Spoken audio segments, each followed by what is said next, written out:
What's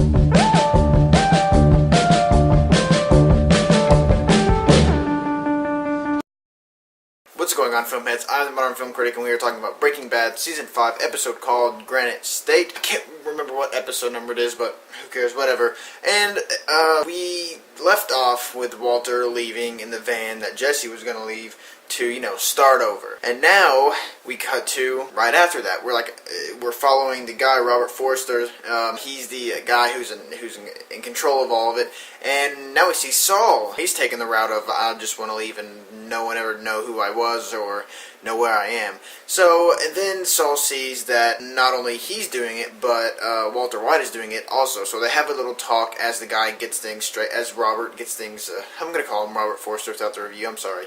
As Robert Forster gets everything straightened out with him too, and Walter White is like, hey, let's do this together, let's team up, and he's like, it's over. Saul's like, it's over, and Bryan Cranston, Walter White, is like, no, it's not over, but, they argue back and forth, and Walter White starts coughing up because of his cancer, he's sick, and then Saul's pretty much like, yeah, it's over, and they go their separate ways. Saul Goodman is who knows where, and then Walter White moves into a cabin in the middle of nowhere, in the middle of snow. I can't remember what state it was, I'm sorry. And so they've both gone their separate ways, and someone else dies in this episode. Can you guess who? Yeah, Andrea. Whew.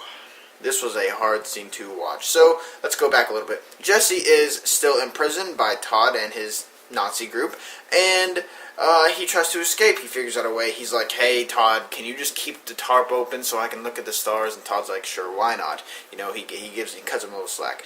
And he breaks out, which was a really awesome scene to see Jesse jump up there and, break out. He does a very good job.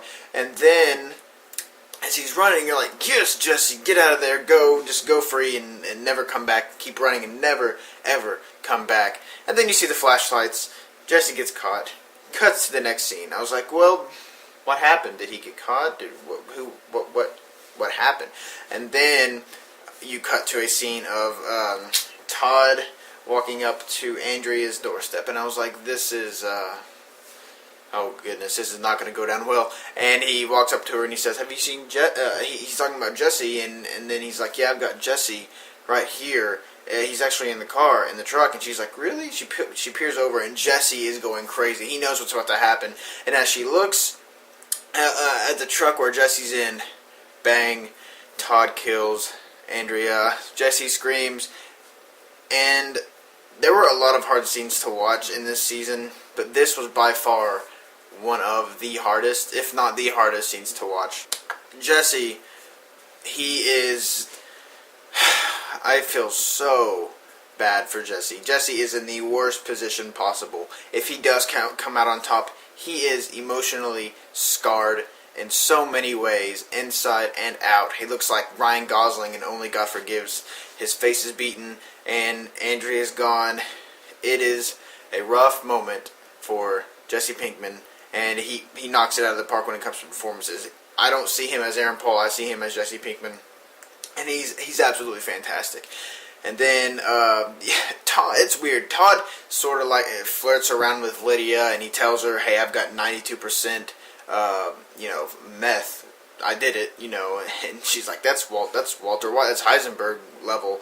And he sort of like flirts with her, does the pretty boy thing. And I was like, just stop. Don't flirt with Lydia. Stop that. And they have their little confrontation. Lydia has been such an odd character for me. I really enjoyed her when she was first introduced and she was being used a lot. But then they sort of just, I don't know if this is just me and you guys may not see this, but I think they stopped using her. And I really wanted them to push forward with Lydia because I really liked her. But now she's one of the weakest characters in the show. I just don't care about her at all anymore. And that's because of the writing. I just don't really care about what's going on with Lydia anymore because they just stopped doing things with her. And I know they're trying to just finish up these episodes because they have to. They really can't do a lot with Lydia because I've got to wrap up more stuff. But I wish they would have used her more. But unfortunately, they sort of just dropped her. But she's just lightly used now. She's sprinkled throughout some episodes, but whatever. Yeah, they have a little confrontation, and then we we cut to Bryan Cranston. Why do I keep doing that? Walter White, who is still in his cabin. Robert Forster is bringing him stuff every month, stalking him, giving him supplies and stuff. And one day he comes along and he's like, here's this stuff, here's some newspapers. And he's like, Walter White's like, I'll give you $10,000 to stay here for another hour. So they play cards, they chat, and Walter White's very lonely. He's in this cabin, he's thinking, he doesn't know what to do. And then he finally decides to leave, and he goes to a bar. I'm probably skipping over some stuff. I apologize if I am. This is just from what I remember from the episode. Walter White decides to leave. Robert Forster earlier was like, if you leave and I find out you left, then I'm done with you. Or he's like, you won't see me, like, I can't get caught. And there's a lot of stuff going on. Walter White asks Robert, he's like, if I die, will you give this money to my family? And that was a really interesting moment. He says, one day you're going to come back and I'm going to be dead. So Walter White decides to break out. He decides to leave. He decides to go to civilization. Goes to a bar, and he calls his son and says, I'm sending you and your mom $100,000. And the way he got a hold of her was really interesting too. He got one of the bartenders, or some lady that worked there, to pose as Marie, and he got to Walter Jr. at the school, and he was like, hey, I'm giving you and your mom $100,000, and Walter Jr. flips out. He goes crazy, cusses at his dad, and says the line, why don't you just die already? And Walter White, he shuts down, and he's like, I've given up. He calls 911 and says, let me talk to the department in control of the Walter White case, and may I ask who's speaking? And he says, Walter White, and he drops the phone, and he continues to drink as he waits for the police. Then he watches the TV, and he sees the two specters from the past who basically talk to him, and is like, yeah, the only thing he contributed was the name of the company. And he saw that, and he saw those two people talking about him, the owners, and he basically decides, you know what, I'm not giving up. Well, not necessarily giving up, but I'm not going to give in. I'm not going to give myself into the police. So he leaves. The awesome music hits, and we get an awesome shot of his drink at the bar. And we also got a really cool shot earlier of him putting on the Heisenberg hat, and it was awesome. This is a very, very well done episode. I won't say it's one of the best of the series. I don't think this should have been longer than an hour. I don't think this should have been extended. I think it was a little slower.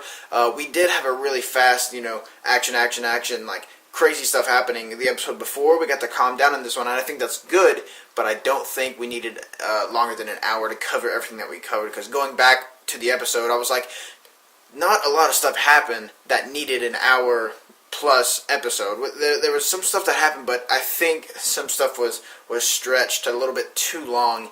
And the Lydia story, really did, like I said, guys, I'm not really a fan of her anymore. I was, but then they stopped using her character a lot, and so I don't know, that was a weak point for me. That, and it was a little bit too long. It shouldn't have been over an hour. The last episode, I'm fine with being over an hour, just as long as we've got stuff to fill up every minute.